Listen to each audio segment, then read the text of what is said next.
Welcome to the day 2 of the international conference, Rethinking the Democratic Future, Lessons from the 20th Century. This conference is implemented in partnership between Open Lithuania Foundation, Respublika Foundation, and Jan Nowak-Jezeransky College of Eastern Europe, with financial support from Europe for Citizens program. Today's panel of the conference is called Conversation with Young People, the Legacy of 1989 and Political Activism Today, and is held in cooperation with the European Humanities University, a Belarusian university in exile in Vilnius. My name is Maximas Milda, and I'm your host for this panel. And I'm thrilled to be a part of this panel and to see what a delightful student panel we're going to have today. The collapse of the Soviet Union and the fall of the Iron Curtain have led to tremendous societal transformations. 30 years after these challenges happened, the new generation of actors of social change emerged, and they're not only standing up, but taking active role in shaping their communities. And particularly active are those who, in our mind, are coming from the liberal arts background, where civic engagement and problem-based learning and interdisciplinarity play such an important role in upbringing and fulfilling your potential in the broader societal life. What is the legacy of 1989 in the eyes of the young generation? How do students who are studying humanities, social sciences, and arts perceive the nature of the societal change that has occurred over 30 years ago? And how do these students perceive the threats which democracies are facing today?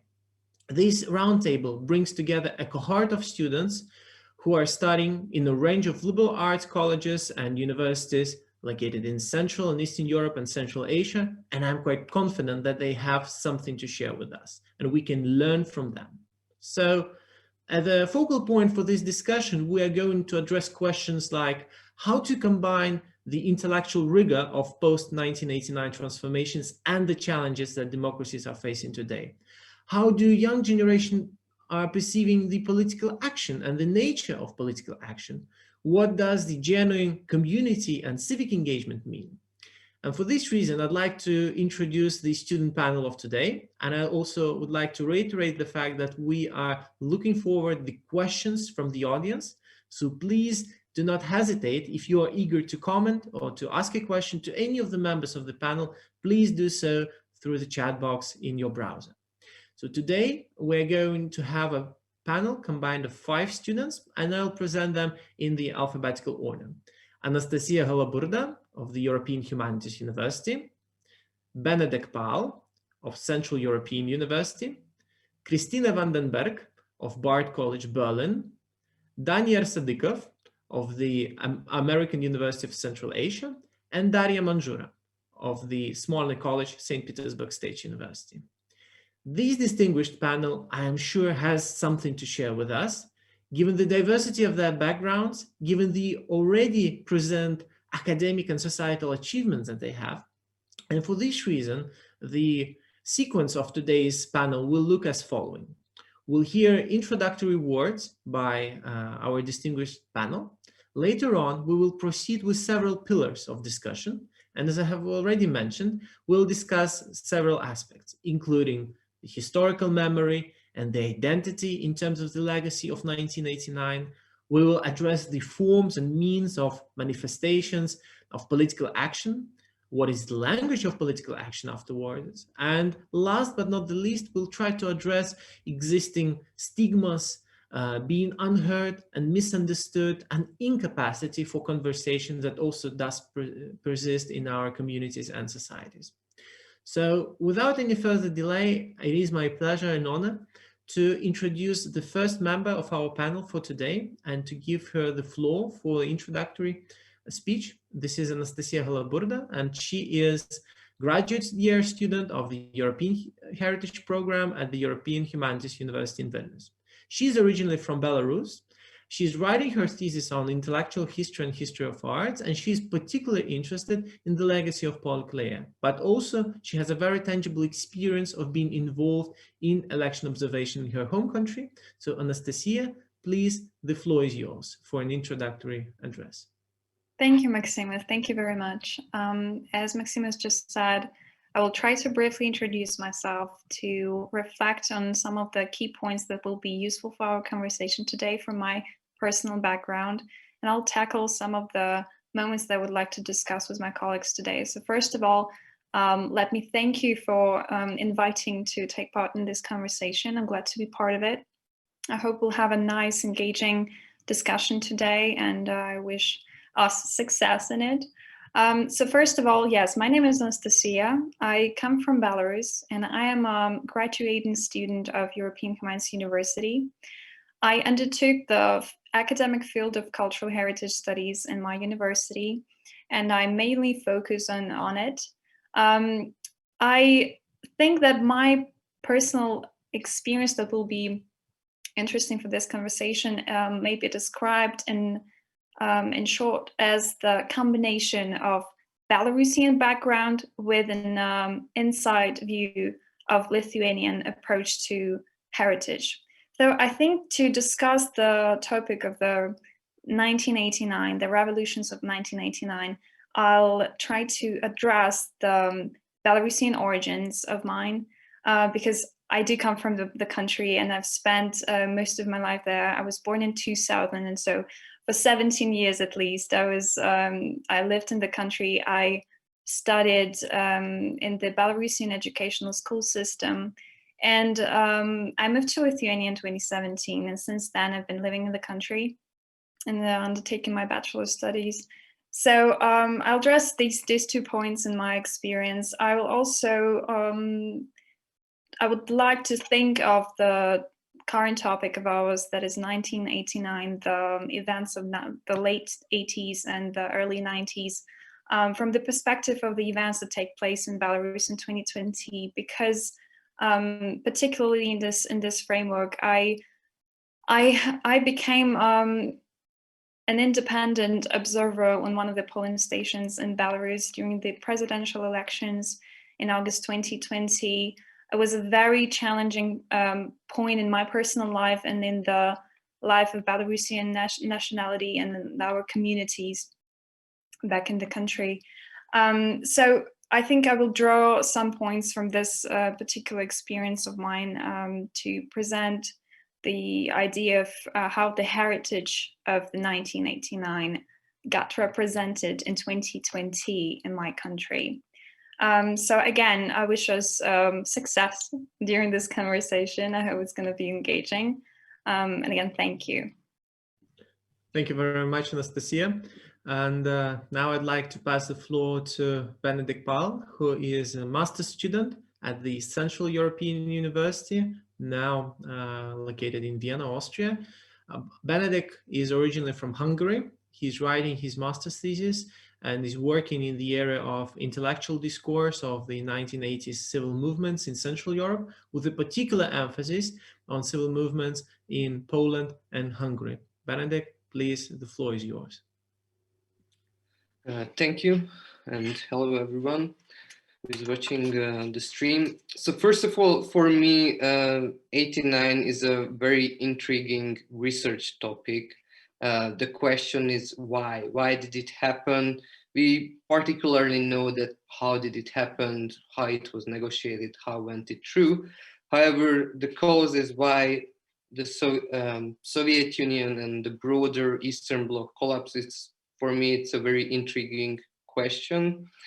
However, if I'm looking back to my earlier youth and my high school years, which was around 2010, I remember looking back to the political debates. I always had the feeling that the 89 is somehow the pathogenesis of this whole political divide in Hungary, or the most important political cleavage. Simply put it, the liberal and nationalist divide. However, I have the impression that after 2010, 89 disappeared for a high degree from our discourses. It's a very visible if you are looking at 2019, the year when we were supposed to celebrate the 30th anniversary of the roundtable talks or transition. Here in Hungary, generally, with a few exceptions, we lack the broader social debates and also a large-scale national commemoration which could unify the country was obviously lacking. So if I'm looking from this perspective, I think 89 for my generation and to many other people, older people, means somewhat unfulfilled hopes. And I think if we look back at 89, especially to Hungary, I can discuss a little bit Poland later, but we had this hope that this East-West divide, which was manifested mainly in living standards, will be eliminated. So we will catch up with the West. I think it did not happen. So this East-West divide is still with us and still highly influences the life of young people today in regard of income, education, etc., and also emigration to the West. So it's these unfulfilled hopes are pretty much with us in socio-economic terms. And also, if we are looking to the political developments since 2010, in political and civil rights, this return to Europe slogan was also an unfulfilled hope of 89. So that would be my take on this issue. So thank you. Thank you very much, Benedict. Indeed, I believe that the way how hopes were or were not fulfilled and how the hopes were formed and why and how they are reiterated, this is obviously something that we will definitely be discussing today, and your insight, of course, will be very helpful for that. And let's continue with the introduction of our panel members. I'd like to give the floor now to Christine Vandenberg. She is a graduate year student at Bard College, Berlin. She comes originally from Germany, and her recent thesis is focused on the issues also concerning post-migrant cultural activism, and also in connection to the way how remembrance of the fall of the Berlin Wall is taking place. Christina, please, the floor is yours. Hello, everyone. Yeah, I'm really happy to be here and look forward to a vibrant discussion on a topic that I think is really important. So I'm happy to talk to you. Yeah, maybe it's necessary to say that I grew up in Münster, in a West German city. And I remember how I grew up with certain notions of the Mauerfall, the fall of the Berlin Wall, and with certain storytellings that romanticized also how East and West Germany finally became one, as if they were like, the storytellings are always like sisters that are just reuniting. And I think especially, and Benedict already referred to this, the 30th anniversary of the fall of the Berlin Wall or reunification.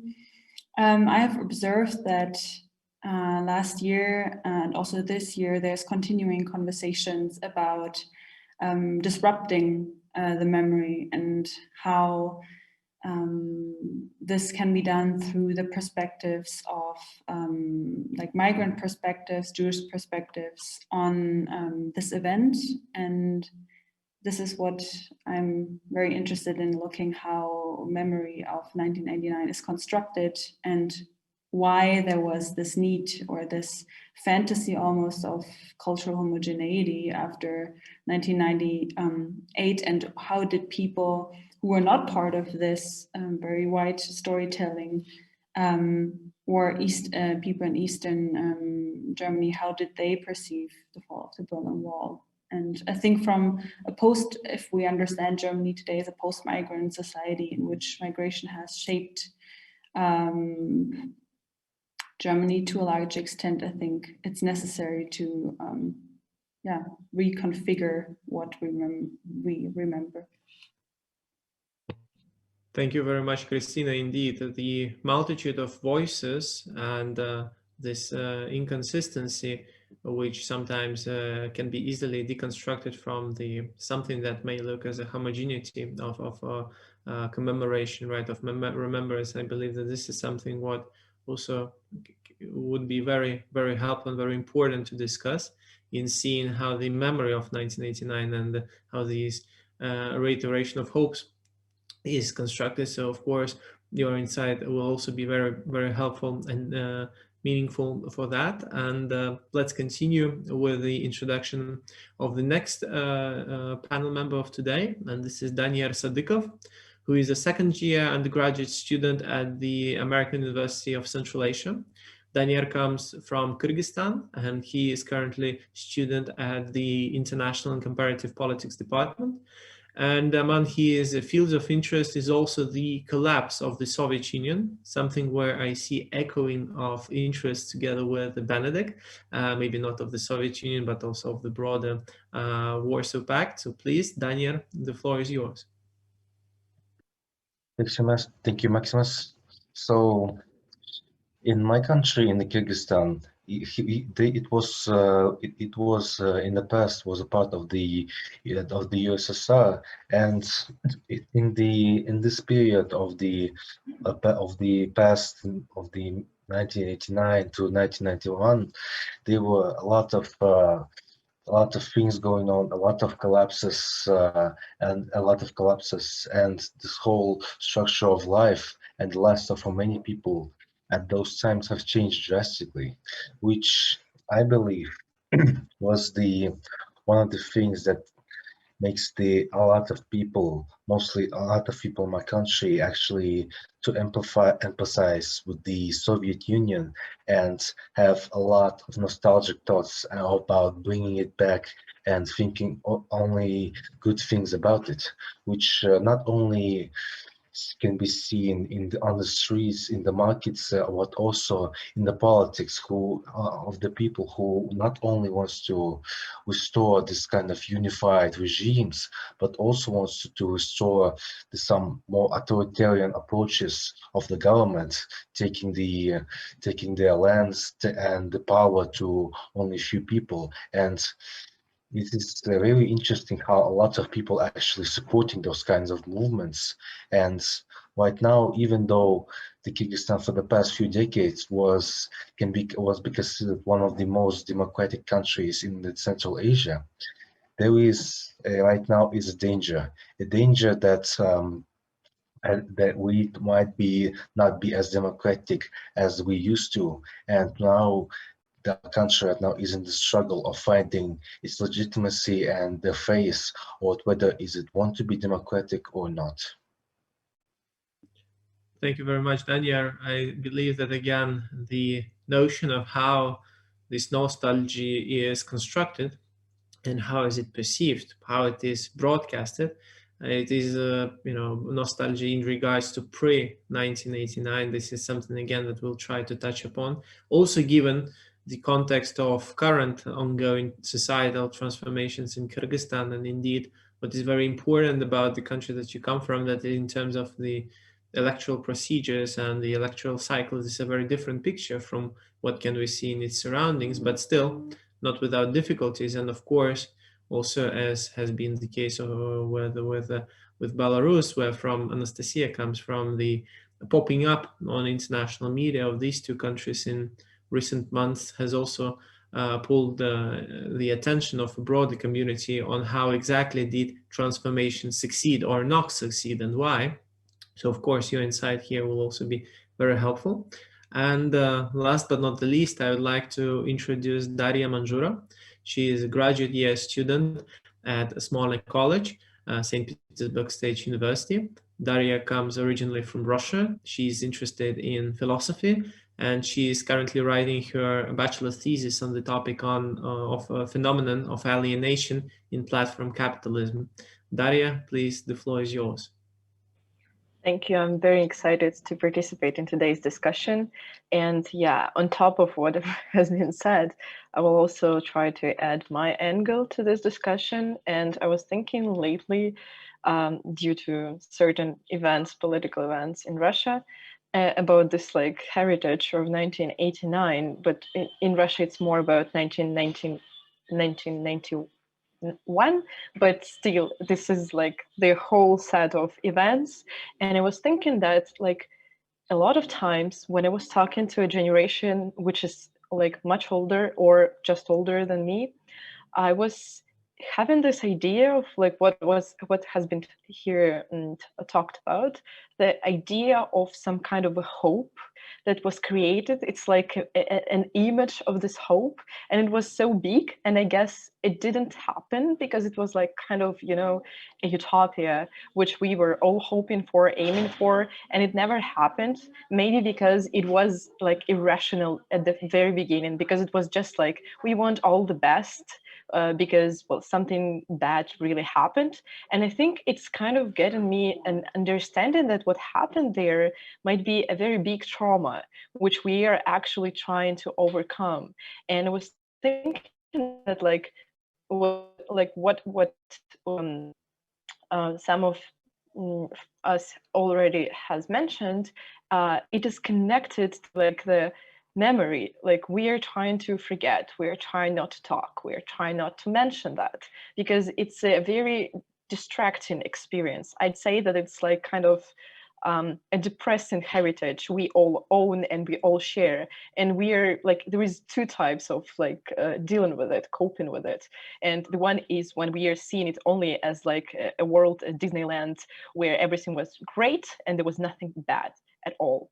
Or we are seeing that as the worst thing that ever happened to us, and we're trying not to talk about this ever. So I guess, well, here, this discussion can be a very fruitful, I guess, in terms of trying to distinguish between like good and bad, and just to look at things as they kind of are, not just trying to demonize the times or trying to make them look as it was the best things, but like trying to understand what kind of heritage we actually have, what kind of thoughts we might have out of this time. So I guess that's what I'm actually expecting from this conversation, and I'm sure it will happen. Thank you very much, Daria. Indeed, I believe the polarization, which is happening more and more and manifests itself more and more vividly, especially in the course of the recent decade when it comes to the remembrance of the societal transformations connected to the fall of the Iron Curtain. Of course, they're happening not without the political motives, especially of despotic regimes, of authoritarian regimes, of strongman regimes.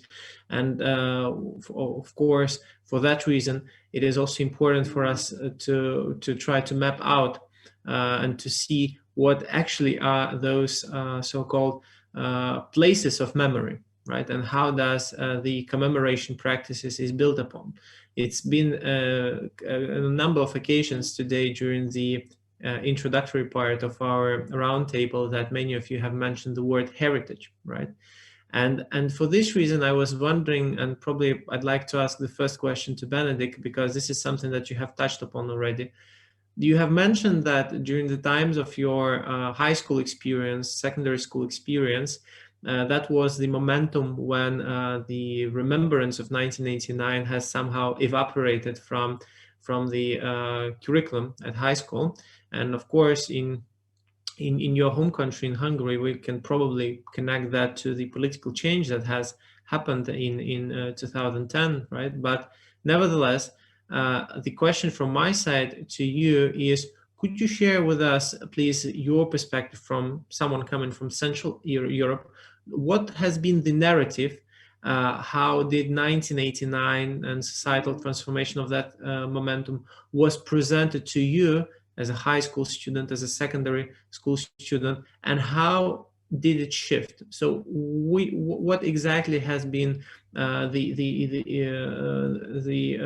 change in narration about the history of 1989? Could you share this with us, please? Yeah, first of all, I just want to clarify that I rather meant political discourses, because 89 was generally lacking from high school curriculum, as I remember. And I think many other fellow Hungarians could stress this, because usually 89 is a couple of weeks before the Matura exam or the high school graduation in Hungary. And that's a historical event what you usually cannot study because you don't have time left for that. So usually you just learn it, study it in one class. So I think it's also kind of a problem that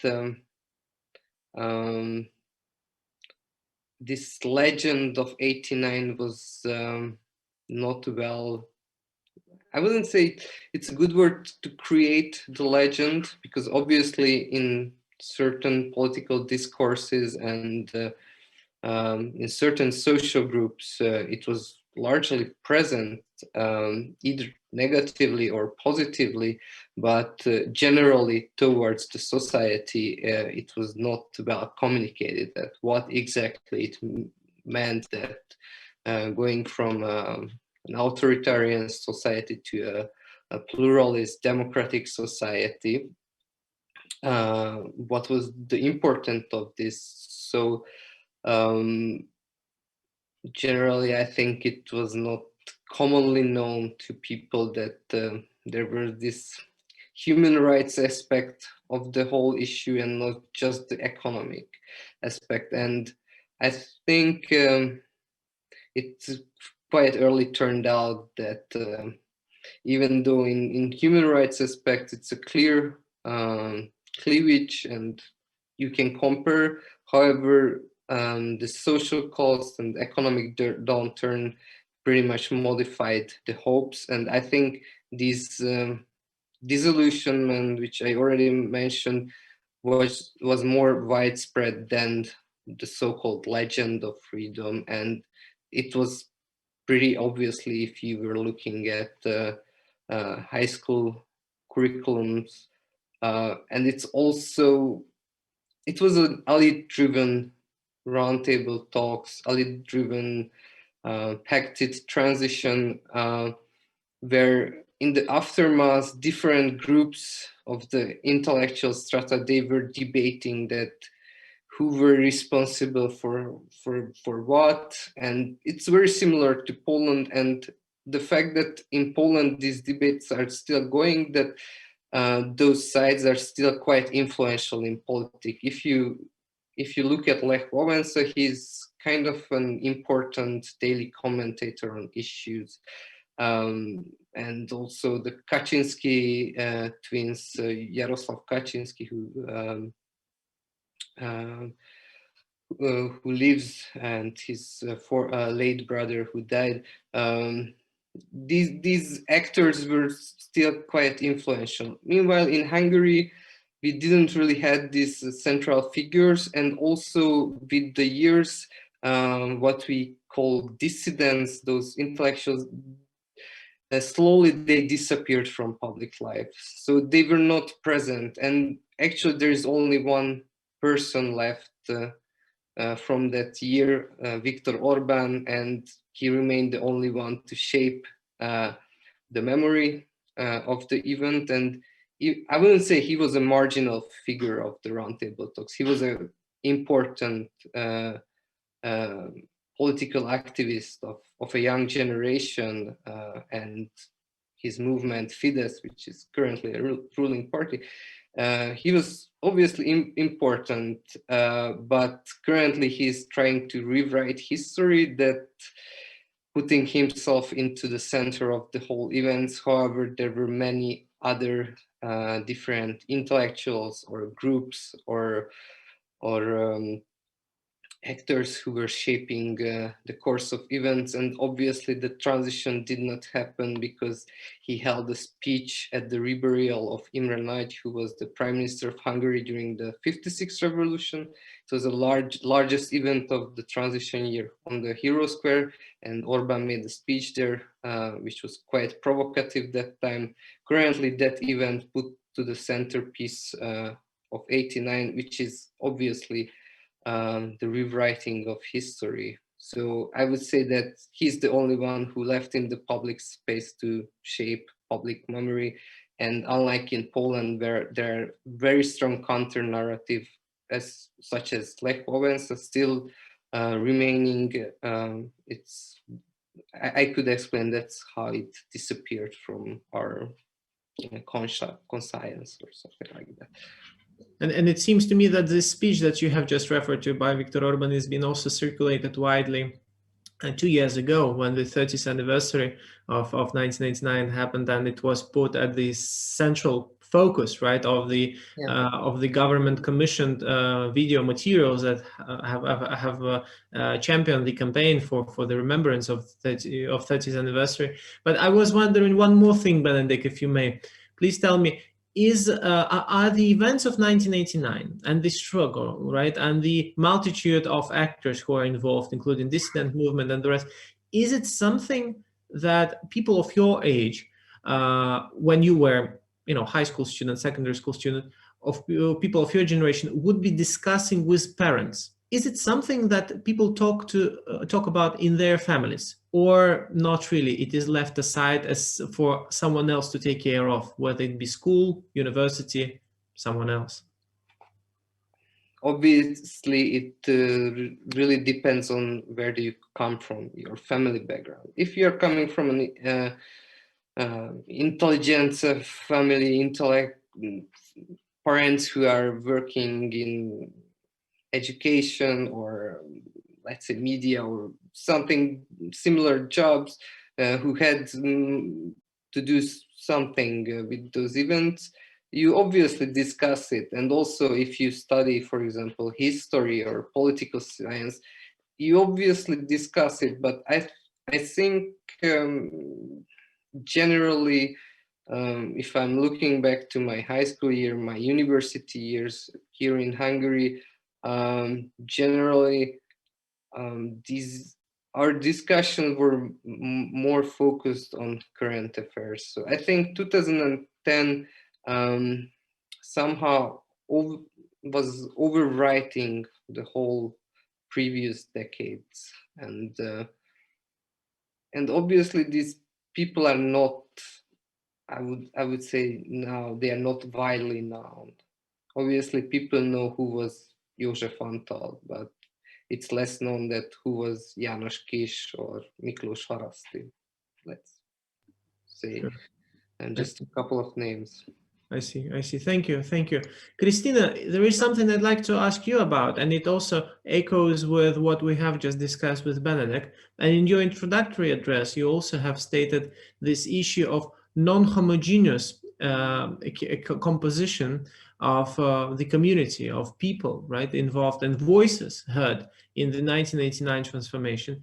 May I ask you, if this is not too personal, when was the first occasion when you have realized that actually this idealistic vision of 1989 and the reunification of two sisters, quote unquote, right, the Western Germany and the Eastern, when have you witnessed that this is actually far more complicated and that there are far more components and far more voices? Was it connected to your college education, or was it in high school, family, something else? Could you elaborate about this, please? So the narrative in my school was really like there are certain winners of the fall of the Berlin Wall, or how do I refer to this, reunification? That's also a debated term. Also find it interesting that we use the term Iron Curtain. Maybe I would like to know if that's how you guys feel about this term. Yeah, there was a dichotomy between the winners and the losers a little bit, and I think what stands out to me was 2014, 2015, with a political change that from far right-leaning people that organized the Pegida demonstrations in Dresden. It was an anti-immigration, very far-right organization that organized in Dresden, so former GDR, East Germany.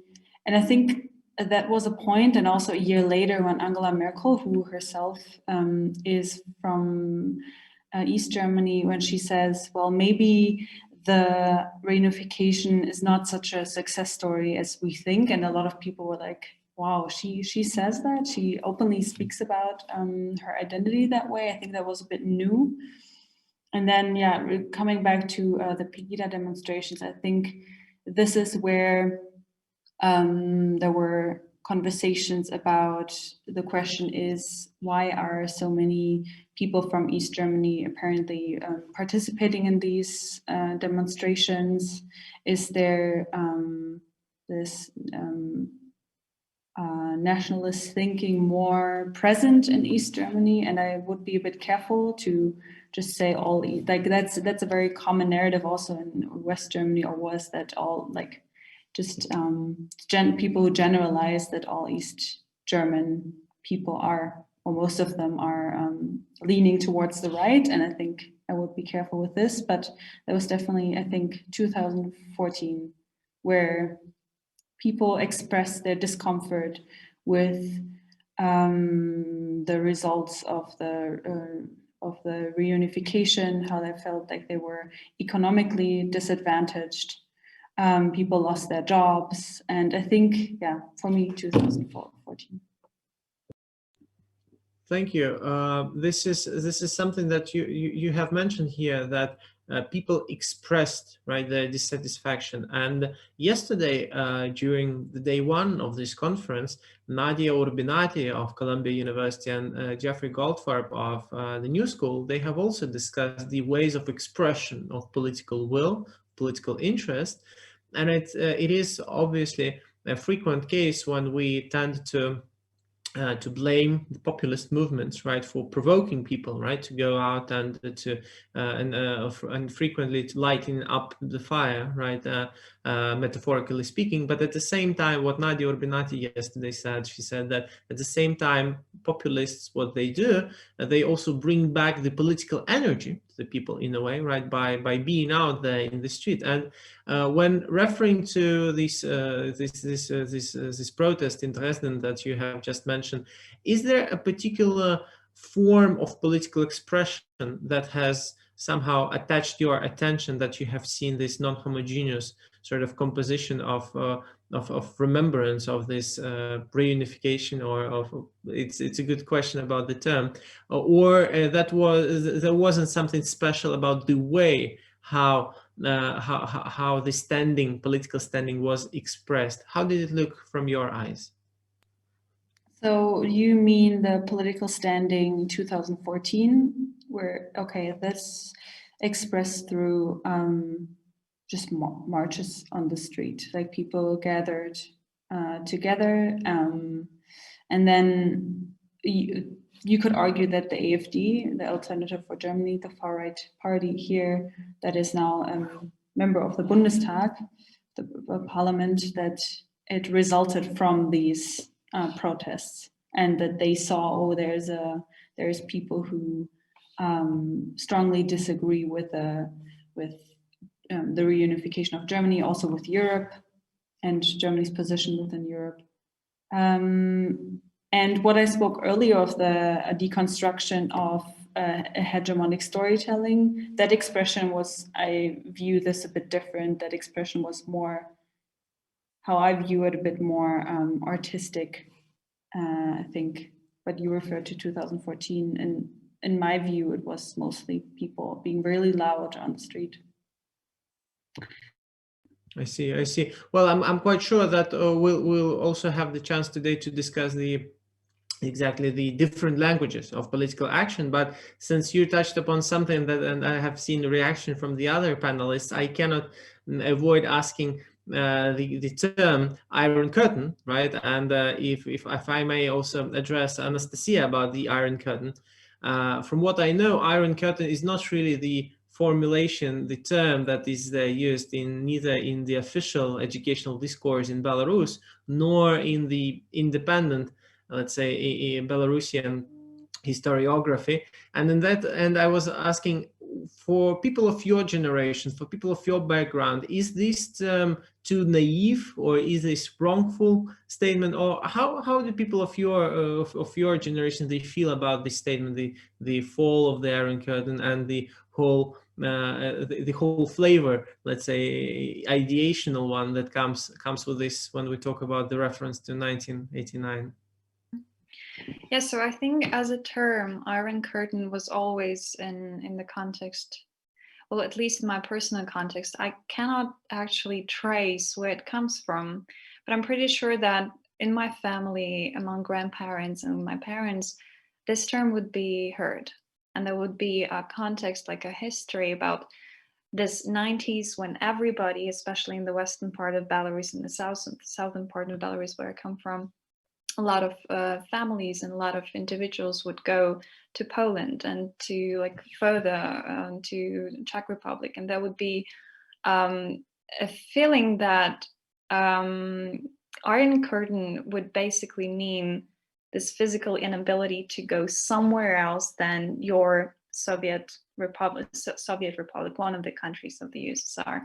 But interestingly enough, while reflecting on this term right now, I think that Iron Curtain is still present in a way that, and it is promoted, I guess, by the current government. Well, at least you can perceive it as a Iron Curtain to the Western world, to the European world. And this one is what gets to be promoted by the current government of Belarus. And I can explain why I say it right now in 2 or 3 points, basically. First of all, when being a Belarusian citizen, the first thing you get to experience when you want to travel is this understanding that you have to get a visa everywhere you want to go, especially when it comes to European Union countries. So it starts with this very simple things that as the financial, maybe sometimes inability to go somewhere because your passport as a Belarusian citizen doesn't have the power to, it doesn't have the diplomatic relationships behind it to be able to just move and experience the culture of Eastern European countries, which we are part of historically, and having the context. And another point to support the idea of the current Iron Curtain in a way would be media and the absence of like independent view and like possibility to bring the context of the Western countries. So I think especially having the events of 2020, there will be reinforcement of this idea that all of that is Western, is somehow an enemy to the Belarusian context, because it naturally opposes the regime of Lukashenko. It naturally brings the conversation why it happens. So I think it is pretty present, and most of the people can feel it in their personal lives, with this starting from not able to travel as easy as if you were a European Union citizen, for instance, and then having the pressure on the media and having the pressure on also the educational institutions when it comes to this topic.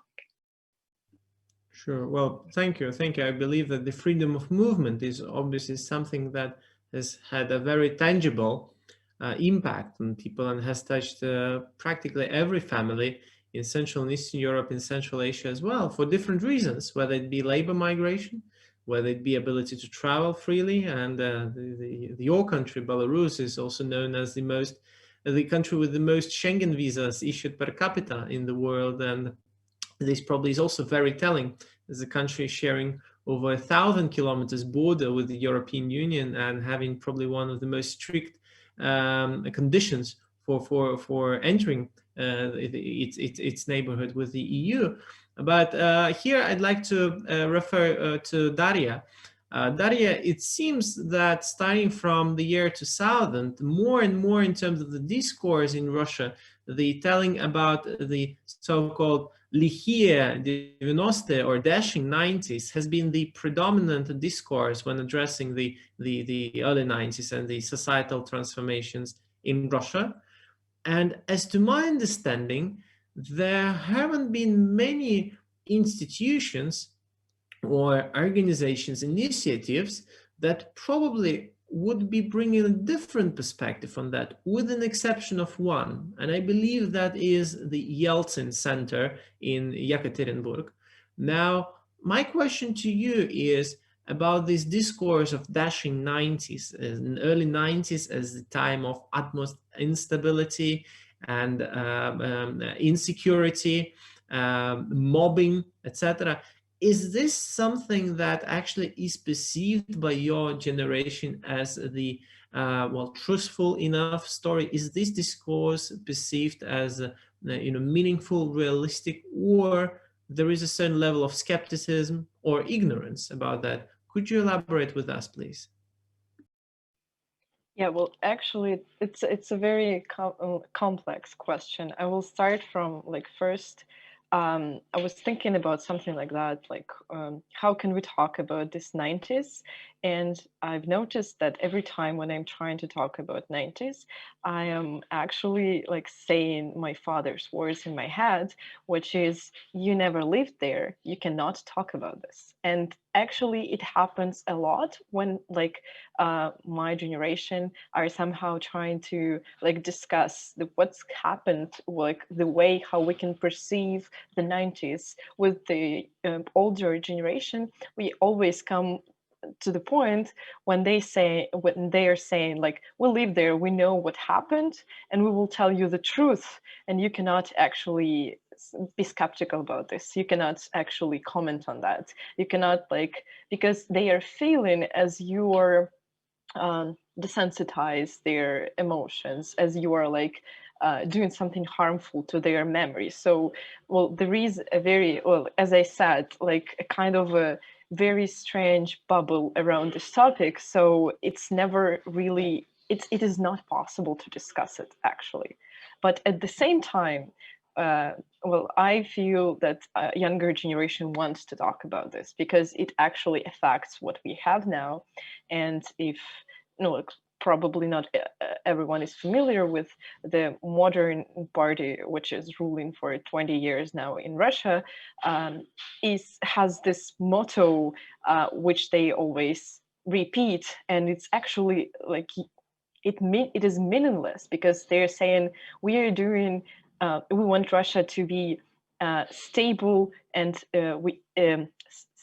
to develop stably. So it's like they want development, but they want to stabilize everything. And I think that there is a very huge contradiction, which also comes from the kind of like this memory of 90s, because, well, like everything was hectic at that time. So there is a feeling that like a rapid change is hurtful, it's harmful to the like stability of like not just stability but just development of the country in general. And I guess a lot of people support it, but the younger generation wants to change. And I think that's where we come to the kind of like conflict, because we do not believe that like there is any possibility to change without like actually making some changes, without not preserving what was built after the 90s, but by like rethinking of what has been built, and maybe we should actually change it into something different. And yeah, I see a very big generational conflict between their wanting to feel safe, and they believe that this safety can only be reached through this stabilization, and the conflict with the young generation, which wants to move forward to actually have something different in their life. Because like, yeah, like for example, I was born on the border of the new century, so I've never actually seen Russia without this ruling party. So for me, a certain like idea of change is actually a very fulfilling idea, but yeah, it's depressing when I'm like trying to talk about it to like the older generation because they are not approving it. Of course. And at the same time, when probably trying to talk to that the very same generation about the events of nowadays, then this is the very same aspect of being undermined occurs, and being blamed and shamed for the own age, right? And being as if incapable for speaking up for yourself. And I believe this is obviously something that all of us may have experienced, especially in Central Eastern Europe and Central Asia. I believe that this is sometimes some sort of a pattern that frequently evolves there. But and therefore finding the proper language, finding the way how to express yourself, of course, is also a challenge, in a way, a political challenge. And I believe Anastasia wants to add something about that. Yes, I was listening to you, Daria. I was thinking that I also have this feeling of that there is a bubble around the whole topic that we are undertaking right now. The 1989, the 1991 in Belarus, when the independence was declared from the Soviet Union. And I think what we are doing, I think equally in the framework of this discussion, we are touching upon the politics of memory. So basically, it is interesting how different countries build their identity, or at least the governments or the political parties that are ruling the offices, how they take certain elements of their history and they put it on, they prioritize specific elements and avoid some other elements. I think Benedek was also touching on it, saying that 2019 was this very strange moment when this history was rewritten in a way. I think this is basically what politics of memory, the research, and it's interesting in my experience, because I have experience of two countries, that is Belarus and Lithuania, taking almost the same historical elements, and specifically the 90s, but they're different national 90s because we're two different nations, but approaching them in a very, very different manner. And that is Lithuania. I'll jump into that, but I think we'll go back to it in a little bit later. Lithuania taking the narrative of the 90s and the independence of the 90s and putting it in their calendar of official holidays and saying that this is very significant for our identity, this is very significant for our nation. And Belarus almost neglecting it, just avoiding it as if there was no 90s, no declaration. Now also, I think I will go back to it, mentioning our referendum of 1996. Maxim, I guess you know what I'm talking about, but I think we'll go back to it. And this is something very particular about this years in Belarus and Lithuania, and in Russia too, as I see it right now.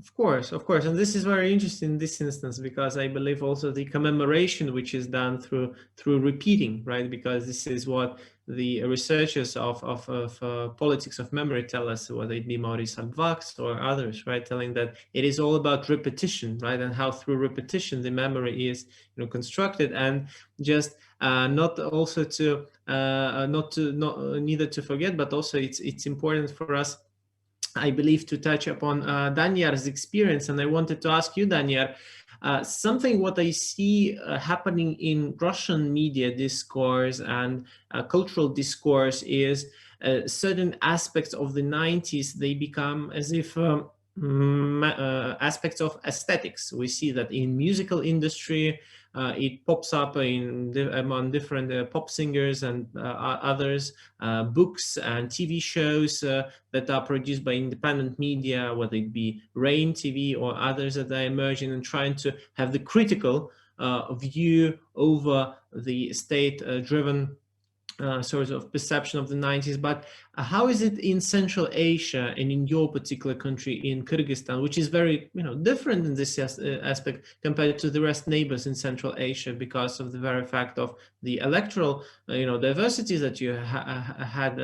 Tell us about the image of the 90s how it is perceived by people of your generation. Is it perceived as a somewhat unfulfilled dream that we were talking about, and then, you know, people get disappointment with that, or is it something perceived as naive hopes? What is it? What is the image of early 90s, and especially the societal change of that moment?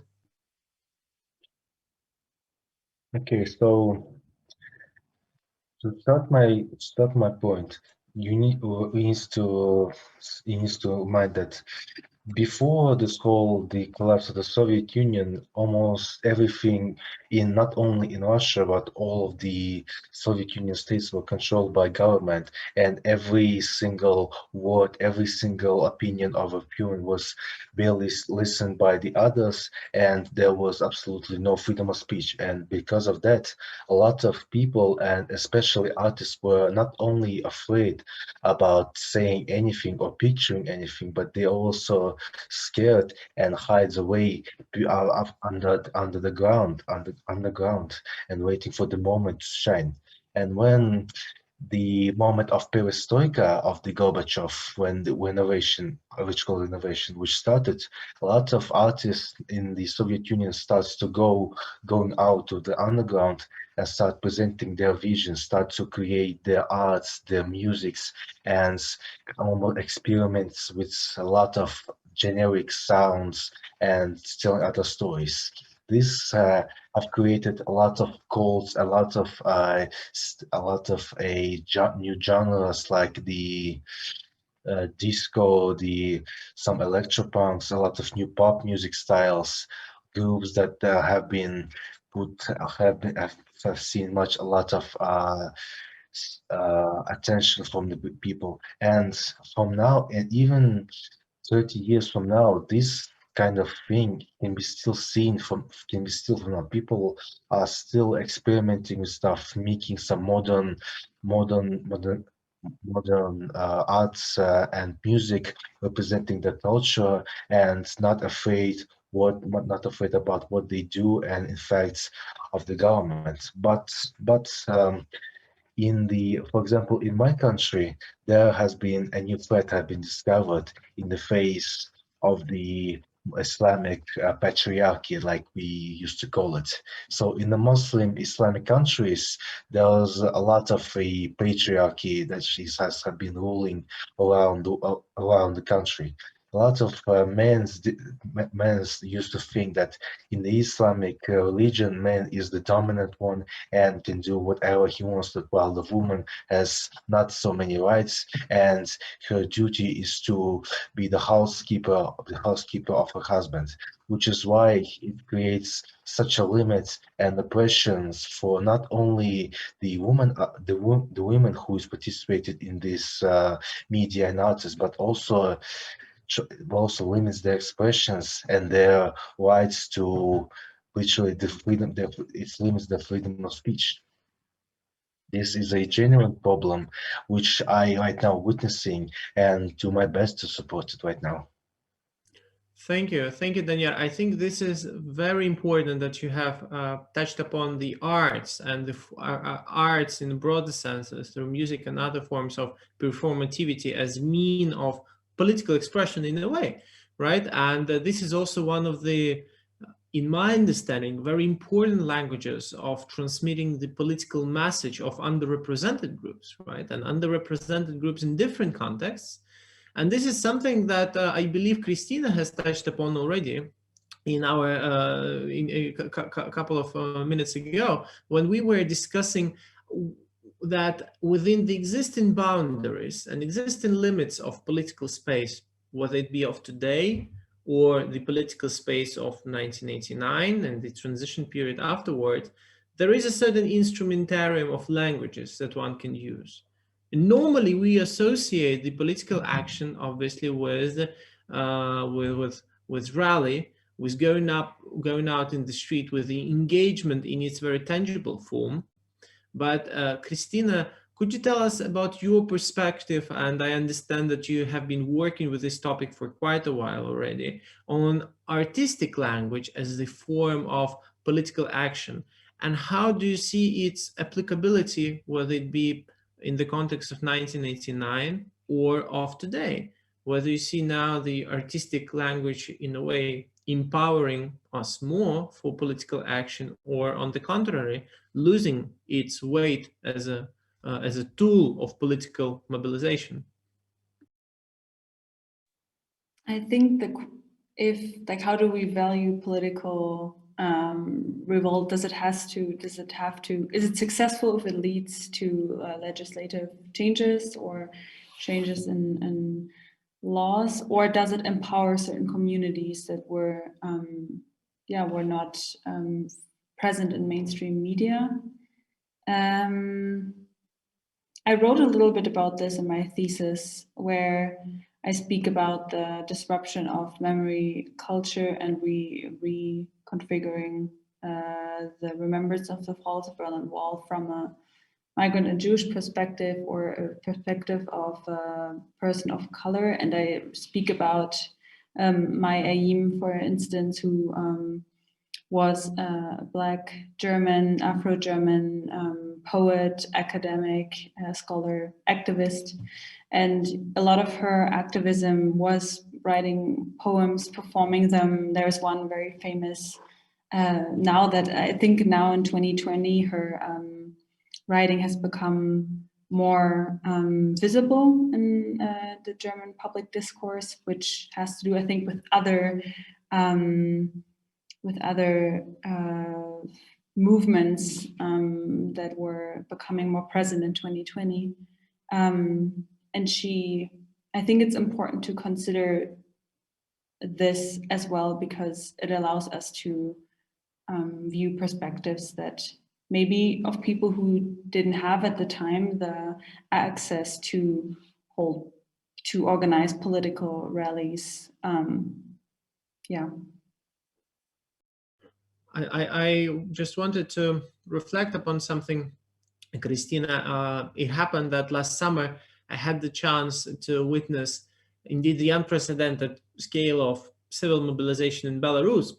And what I was most impressed about was not even the diversity of people joining the rallies. And you would never see these very different people together, from Catholic priests to people working people from the labor movement, and young hipsters and LGBTQ community, all of them, just in a distance of 1 square meter, which is quite unprecedented for quite conservative country as Belarus is. But what I was particularly impressed about was about the role of arts and artistic expression as the form of supra-mobilization, I would call it even.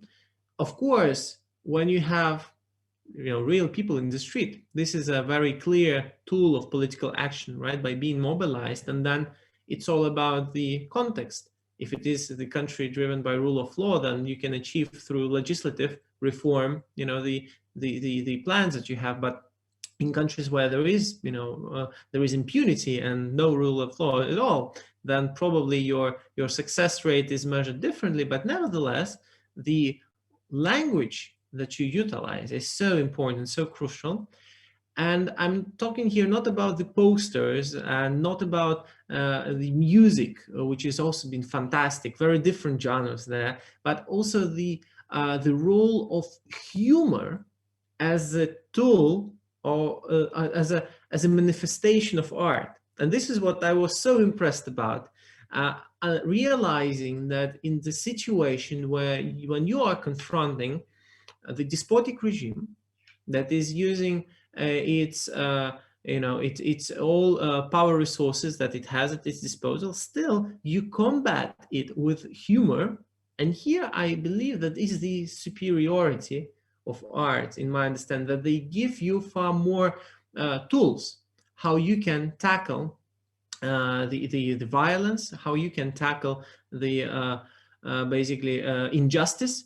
And then, of course, we're talking here about different, political conditions, because, of course, the regimes like the one in Belarus, they are very, different from, the countries in Central Europe, for example, where we see the rise of populism, but they are nowhere close to what is there in Belarus, where the largest scale of political repressions in Europe is currently taking place.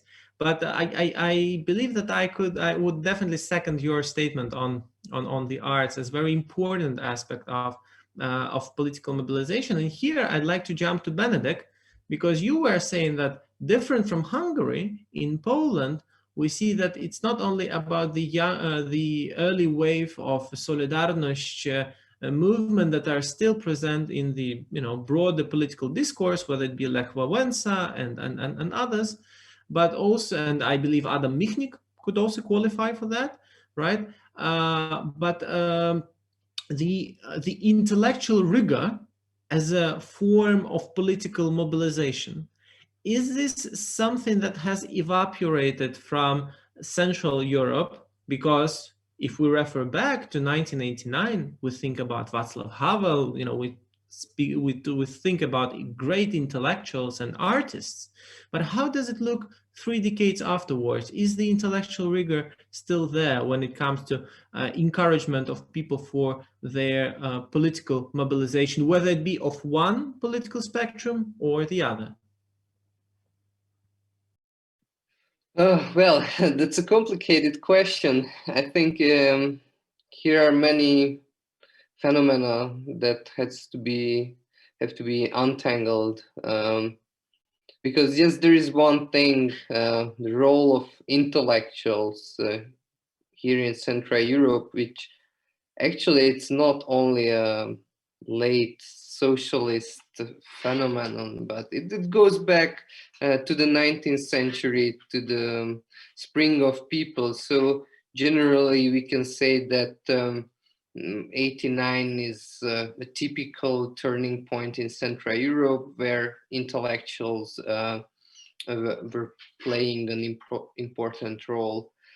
I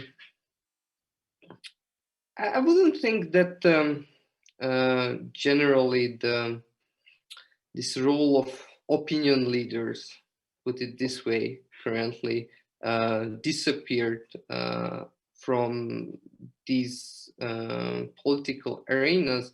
Obviously, the political role of intellectuals, it's really connected to this repressed political discourse of the 80s, where they were formulating their ideas not in political programs, but rather these more abstract strategies as power of the powerless, as Havel, or anti-politics, which is also an idea of Havel and Konrad from Hungary, and new evolutionists. I think from 89, politicians are the one, mostly politicians, who were formulating ideas which were mobilizing people, and some intellectuals could become politicians and some not. But besides that, I think also the media changed. So currently we have social media. So this gatekeeping role of traditional intellectuals disappeared pretty much. But I wouldn't say that there are no, I wouldn't use the word influencer, but rather opinion leaders who are writing, vlogging, they're active in social media, but outside as well. So for example, if you look at Hungary, currently the most successful independent media channel on YouTube, called Partizan, it's created by a former political activist called Martin Gulyás. And I think he takes a similar role, this kind of civic courage, to discuss very important current topic, which are not discussed either in the national media, which became a propaganda mouthpiece for the government, and also sometimes it's not discussed in mainstream media. So he's having something similar what I would say intellectuals did in the 80s. So altogether, and might there be others in Poland currently I couldn't say something similar, but here in Hungary, there are many different opinion leaders who are forming or influencing political opinions and how certain groups in the society are thinking about politics, but obviously their role and their methods changed pretty much.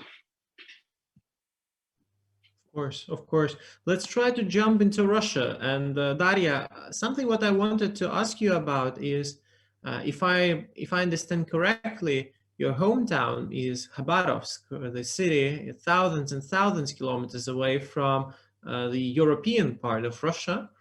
And what Khabarovsk has been remarkable about is this uninterrupted wave of months of civic protests, peaceful civic protests taking place there. And at the same time, we have seen in major cities of Russia in the winter time and recently in the recent months also, whether it be Moscow, St. Petersburg, other places, we've seen people going out in the streets for protesting and expressing their political will. And I was wondering if you have any knowledge or you see the differences of the language which is used in order to mobilize people of your age, maybe people who you interact more in Khabarovsk, again, city located thousands of kilometers away from from Moscow and St. Petersburg, and in whether it be St. Petersburg or the rest of European part of Russia. What are the difference? Is there a difference of language in this dichotomy of metropolia and and the regional dimension of Russia, if that would be a correct way to describe? Yeah, I would say that there are like, no, well, to me, it's huge differences. To some might not be so, but well, first, the difference between the language is that, well, even though it's like Khabarovsk is like a regional city, it's far away, but still, I've never felt more connected to other places when I was protesting there. I was there in the August 2020, sorry. Yeah, and at the same time was happening the protests in Belarus, and at the same time was happening some events about Yakutsk.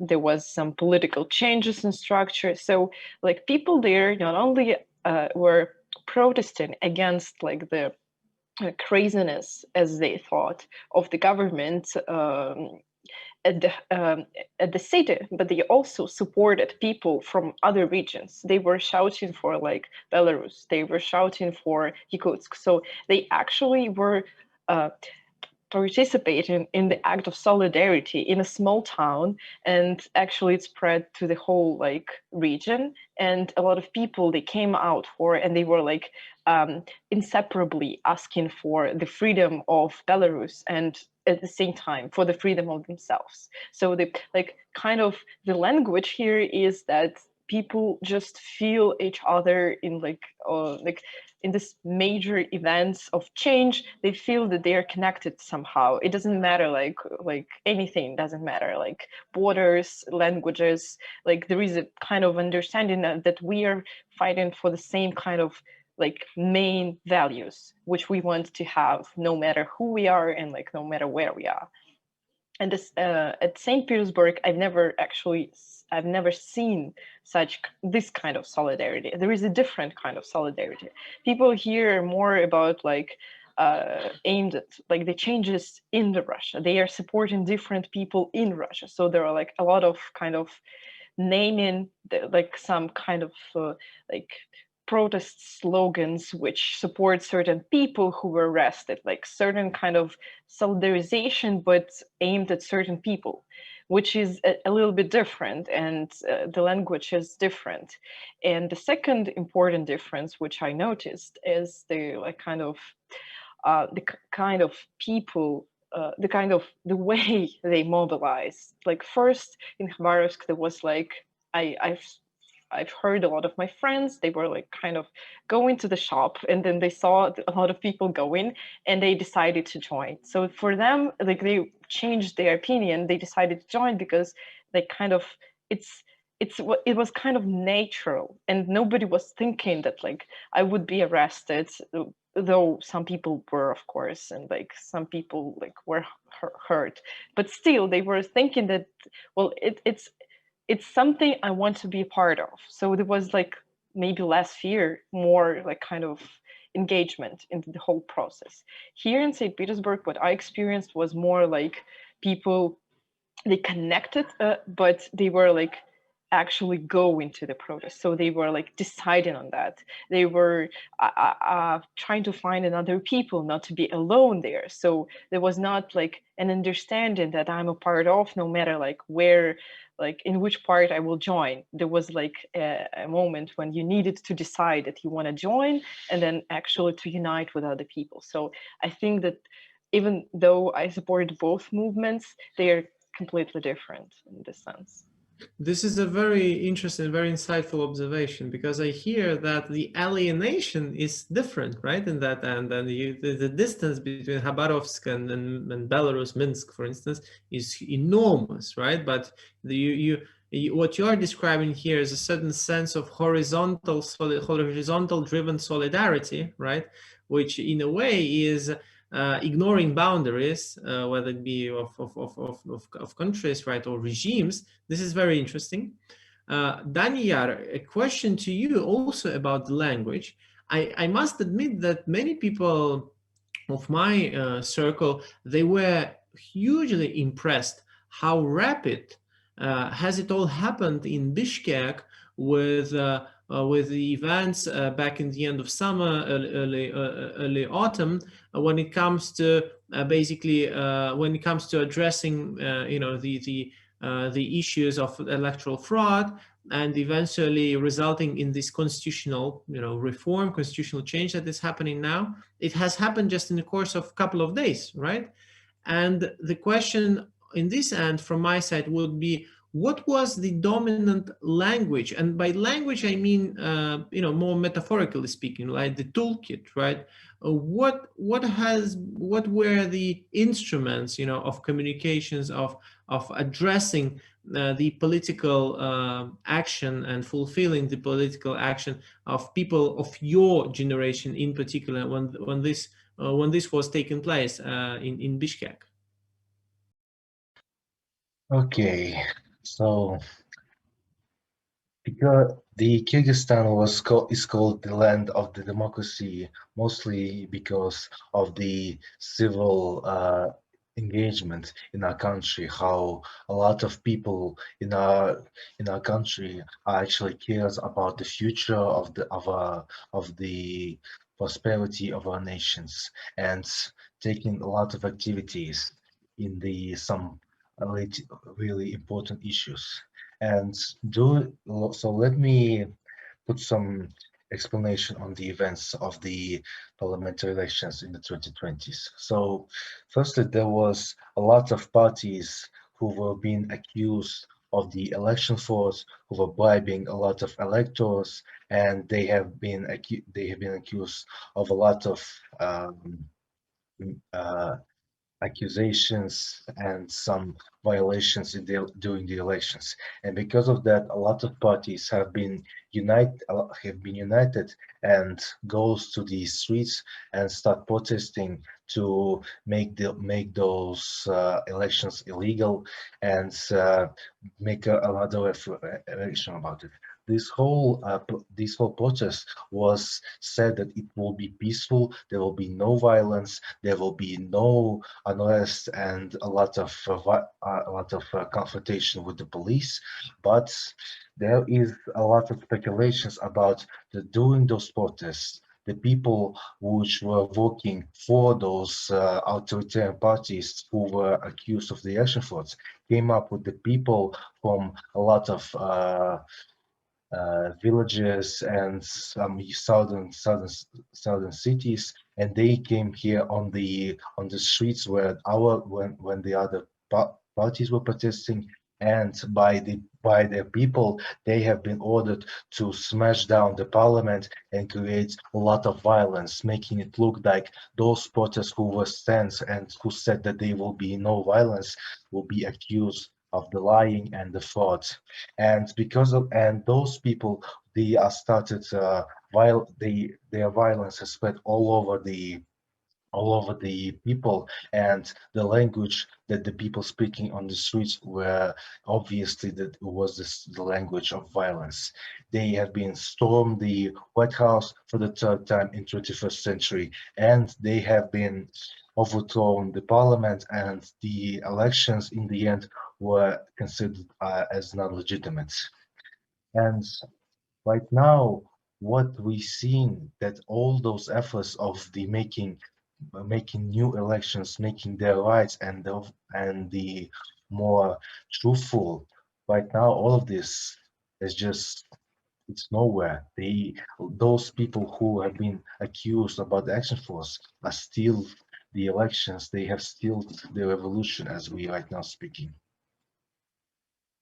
Thank you very much, Daniel. This is also important for understanding, and I believe that although obviously we could discuss endlessly because the topic is so immense and so complex, but there is definitely something about the image of 1989 as a certain idealistic vision, maybe even utopian. But sometimes utopia is also helpful in inspiring people, and I believe that when we have this inspiration, the question is, how can we be heard by others when we communicate this inspiration, when we share this inspiration, when we are mobilized to reach out and to engage with our communities in fulfilling this this vision, this dream. And I was wondering that probably every of us is in one or another capacity confronting this issue of being unheard or misunderstood, whether by our peers or by families who are telling us that you have not lived in the 90s, you cannot tell me how it was, right? Something that was stressed here today. And I was wondering if we could probably try to find to reach, if not a conclusion, but a certain milestone to put for this discussion with the final question that I would like to first address to Anastasia. Anastasia, what is your perspective on, do you feel being heard by community of yours, by the one you belong, when it comes to sharing your thoughts and ideas of political action, on the way how you perceive the political action? Because I believe that even election observation experience that you have of presidential elections in Belarus last year, this is, given the conditions of Belarus, a form of political action in the way. So do you feel heard by your counterparts and your community? Thank you. It's actually a very, very nice question. A very short answer would be no, but I think this question also allows me to reflect on why, and this was what Daria was describing, why Russian people, Russian citizens perhaps felt connected to what was going on in Belarus in August and later. And I think the reason for it is this, and this is what I also felt, and this is what I also realized through my personal experience and the experience of my family, witnessing the events in Belarus and staying in Belarus, staying in my homeland. This whole time was the fight for dignity.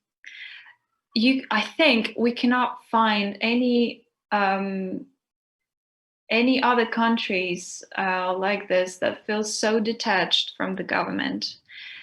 And what I mean by that is that being taxpayers, paying for the people in these offices, you feel, being a Belarusian citizen, I think a Russian citizen too, that you cannot do anything about it. So the people that are in the office and that are using your money because you're a taxpayer do not reflect the needs of yours.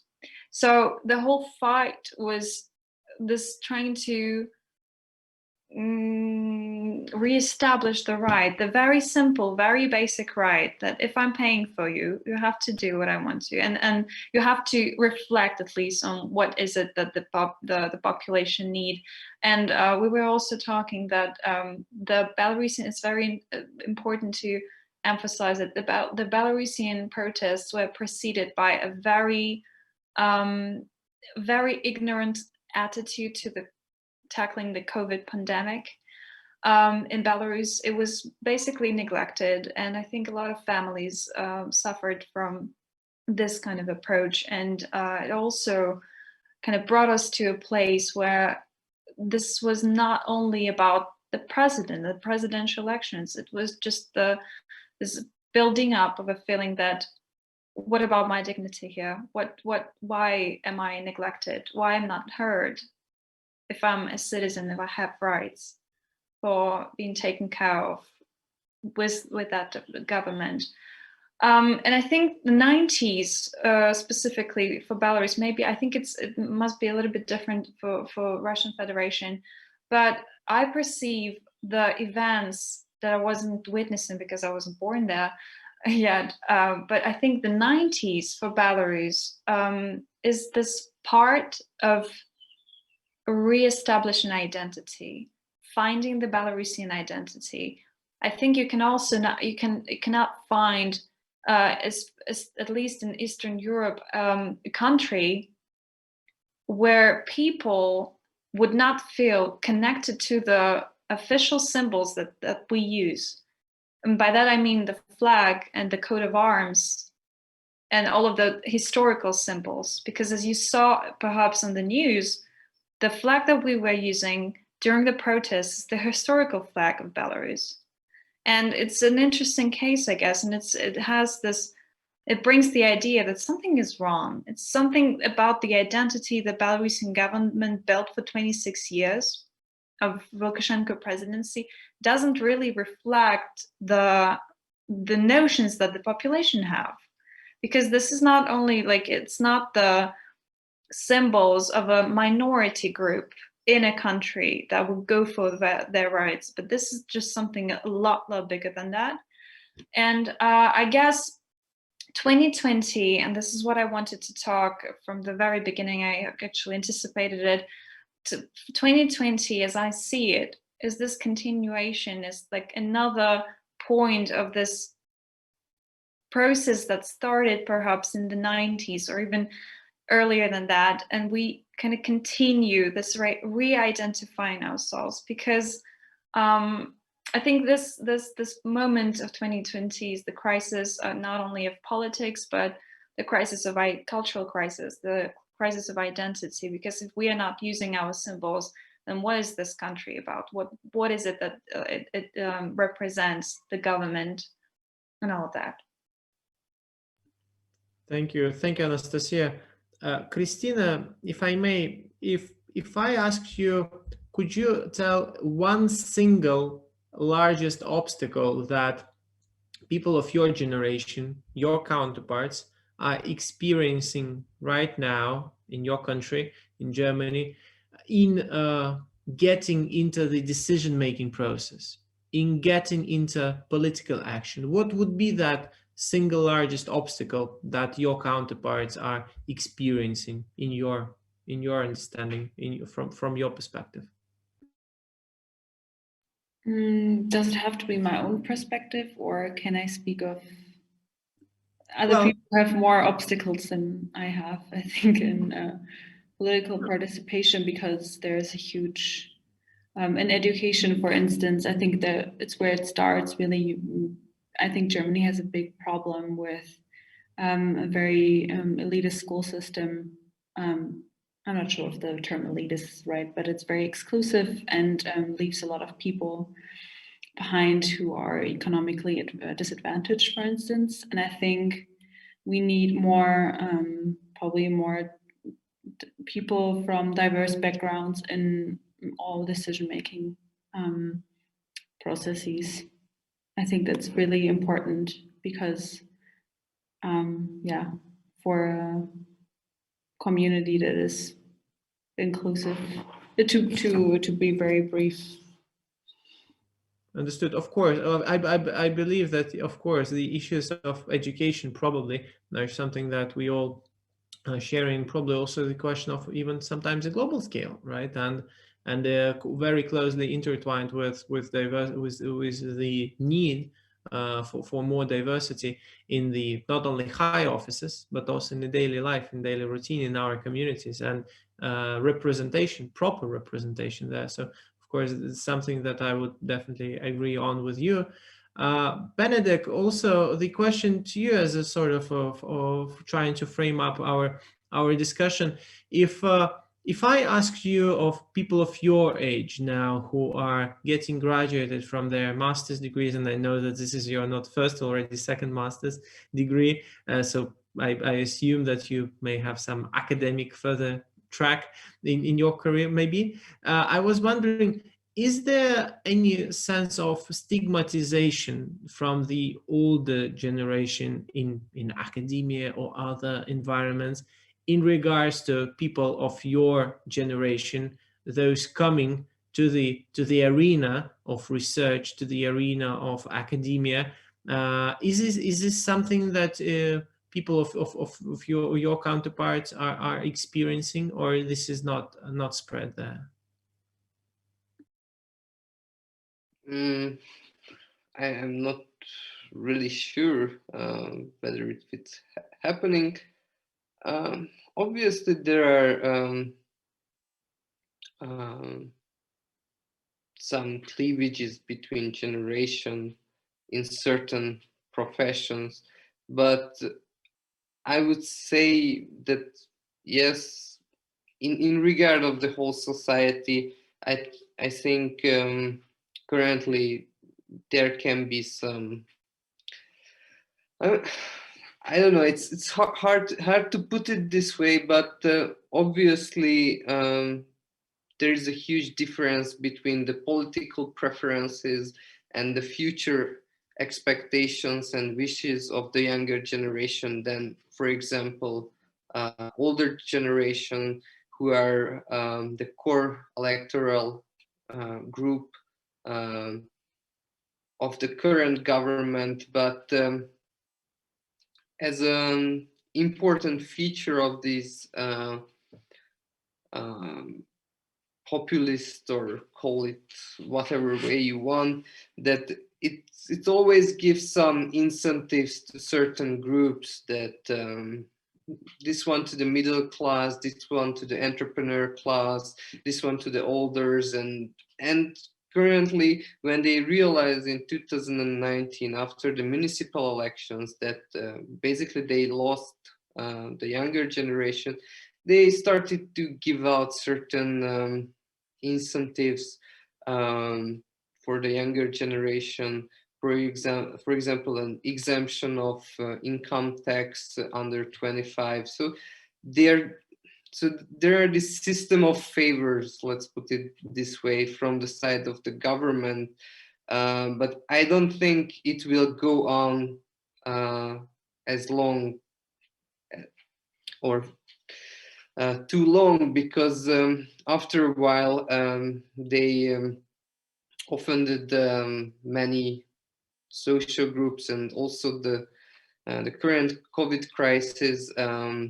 I think many Hungarian families are already having tragedies in their families. Currently, we are having the highest death rate in the world per I think 1,000 capita. So that will have some effect. So it's an important thing that this regime, similarly to Russia and, for example, Poland, it's very postmodern, that they are creating these discourses and creating this reality, and you cannot really see that what's happening next to you in a different social group. So it's very complicated, and when reality, for example, this crisis and pandemic comes into the picture, people, I think, will come into terms with some darker aspects on what's going on in Hungary. Yeah, that's my take on it. it seems to me that there is something what Anastasia wanted to reflect on Christina and Benedict. Yeah, you guys brought up the point of education, and I think I do have something to share, and this is my personal experience again about being an independent observer in Belarusian presidency elections. That the problem with education in Belarus, I think, is not the elitist thing, but rather the very basic one. It's not independent of the politics. It's not independent of the government. So what you can see happening in those educational system of Belarus is that it gets to serve the needs of a particular political group. And this is where it becomes very, very sad, because young generations, young people with their very creative energy being brought up in this kind of conditions and this kind of educational dependent on the political context conditions become less and less active. They kind of get this vaccination of not being active. So to just give you an example of how it happened in how you can actually understand it in 2020. So the polling stations, as they usually happen to be, were located in the administrative buildings, and most of the administrative buildings are schools.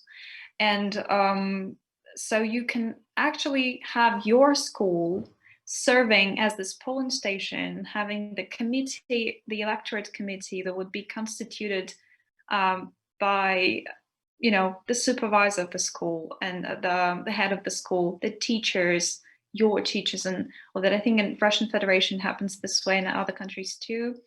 And so you have this moment of ethics, because I've been an independent observer in my school, the school that I graduated from. I've spent 11 years studying there. This is my primary school and high school simultaneously.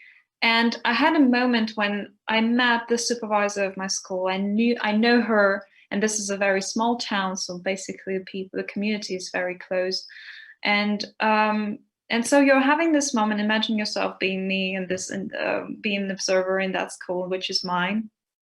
And I have this moment when the falsifications are there, where the violations of the electorate protocol are there, and you just look at those people, understanding that these are your teachers. This is the authority of an adult that you were looking up for, like. And so you have this moment when you understand that these people cannot teach you anything, because they are they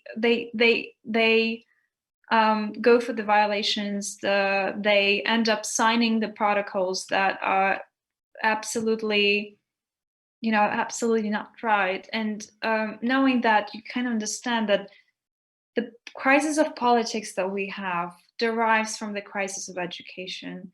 And being a student of European Humanities University, I can also feel it in terms of the higher education system, because maybe some of, I think I got, I talked about it a little bit when we met first with you guys, but HU was, had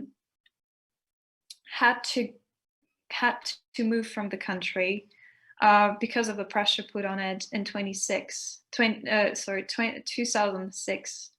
And so being the student that has to move to receive education, to have education, I feel that this is the first moment to look at when we are speaking of being unheard, because this is what's happening from a very, very young age among people, among Belarusian citizens, Russian citizens, I guess, too, when you feel that you cannot discuss very, very important moments of you know, civic life and political life in your country with those adults that are your teachers and the supervisors of the school.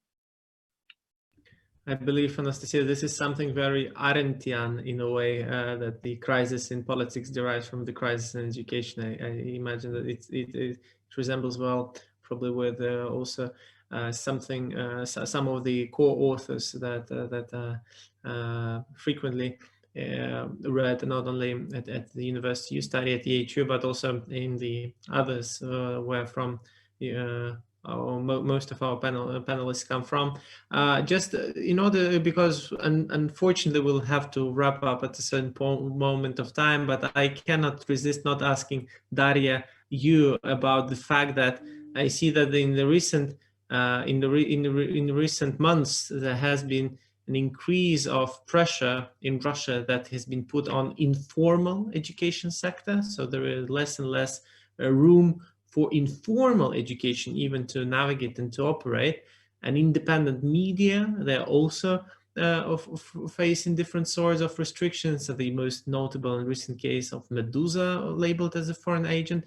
So in this end, do you see any room for fulfillment of political action of people from your generation? Will they be taking the lead in trying to confront that, or there should be some black swan event happening? We should wait for something completely different, for a miracle in a way that would change this pattern, which at this moment in time I believe looks very depressing in terms of the civil liberties and freedoms of people in particular of your generation as well.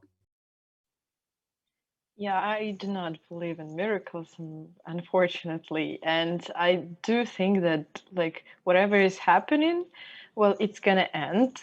And the more they are doing to oppress us, the bigger will be a backlash, because you cannot just like do that continuously and expect that there will be no like no, I don't know, like no words, nothing from the people who are you oppressing. Because I think that like their main mistake maybe here is that they're actually kind of addressing those who are actually at some kind of hesitance, those people who are actually always rethinking what is going on, people who are not sure about like whether we can exist in this kind of state or we need to change things. And I think that like when you are trying to oppress people who are trying to speak, who are trying to analyze other things like political events, people who have some kind of a political power, because I believe that education is connected to politics, because what you do is actually you are trying to form kind of an image of the world, and you're trying to help other people to like find their own image of the world. So I believe that like when you're trying to punish education and you're trying to oppress it and you're trying to make it work in your own rules, the only impact it might have is that education will actually resist. And yeah, as we can see during the Russian history, for example, like dissidents are never like disappearing. They are always here. And in times when, in the most dark times, they are the strongest. So I believe that like, even though it really feels depressing for now, I do think that like it only improves the collaboration between people, people who are teaching, people who are like learning, people who are participating on any level in political and social life of Russia. And I think that it must happen, like the change must happen. Well, hopefully it does. And Danyar, the question to you, it's in 2 years from now that you will be graduating AUSA, right? You will be getting your bachelor's degree.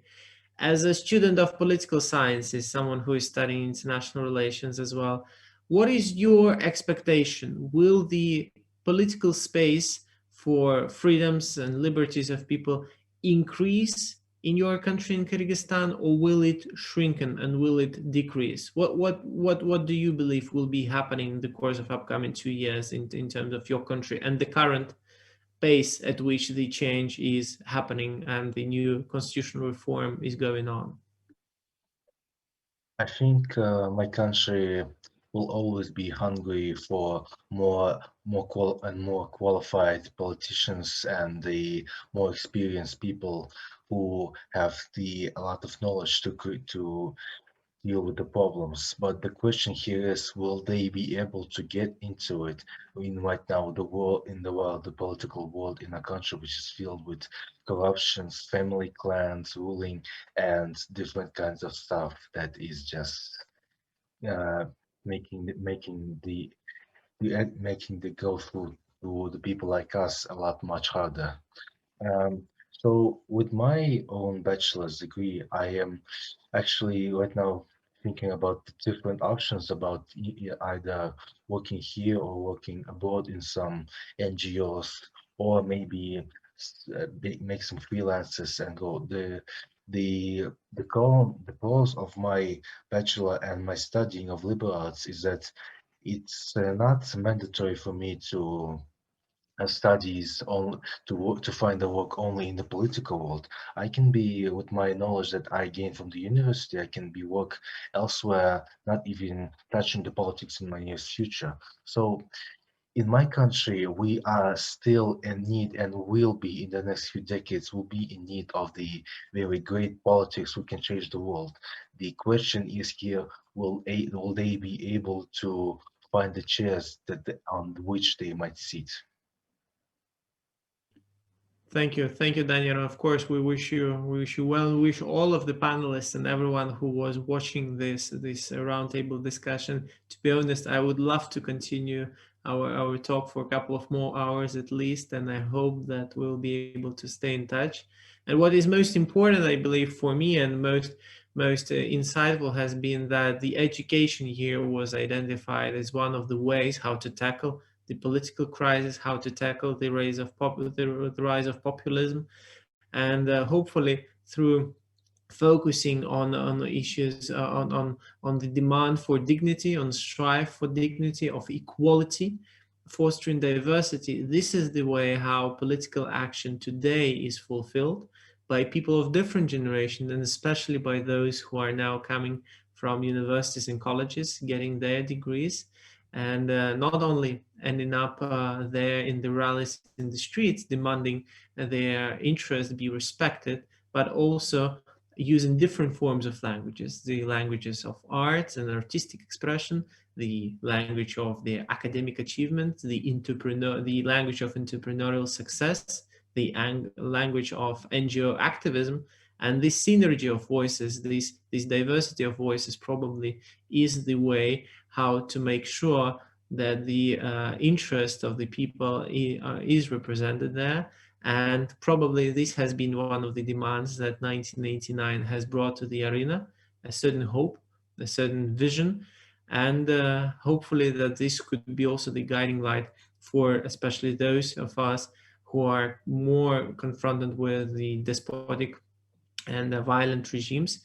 And for this reason, I'd like once again to express gratitude for all of the panelists for joining today's discussion, to thank the Open Lithuania Foundation for organizing the conference, and to our viewers, just to remind that the conference is continuing, and at 6 p.m. Central European Time, you'll be able to join the panel Media and Civil Society Renewal in Central and Eastern Europe. Thank you for staying today with us, and have a nice day. Bye-bye.